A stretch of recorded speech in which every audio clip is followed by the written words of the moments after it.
What difference does it make? I don't live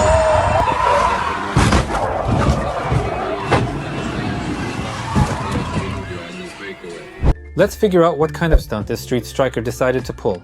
I honestly have no idea. If he just wanted to turn, he jerked the steering wheel way too hard. But judging by that kind of yank, it's like he was trying to pull off an Arab drift. This skid happened because he jerked the steering wheel way too hard, but then he got scared, apparently hit the brakes or just let off the gas, and the car went off in the direction he had yanked it. There were 3 stages at which he could have gotten out of this situation. First, he could have avoided it altogether by just driving at a normal speed.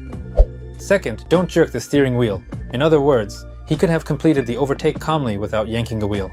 But even after jerking the wheel like that, he still could have gotten out of the situation. But for that, of course, you have to be a pretty skilled guy. After such a sharp jerk of the wheel, you shouldn't hit the brakes, you should hit the gas. That's exactly what the Arabs do, by the way. They don't hit the brakes, and that's why the car doesn't spin inward into the turn.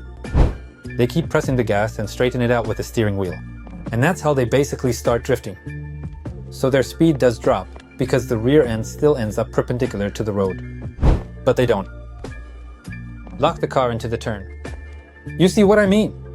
In other words, the rear doesn't swing out, and the weight doesn't shift to the front. And in this way, it stays a controlled movement, because there's still torque on the front wheels, and the front end pulls the car straight. So in this case, if he really wanted to pull off an Arab drift, he should have kept on the gas, turned more to the right, and he wouldn't have crashed anywhere. But with skills like that, it's better to mess around at home.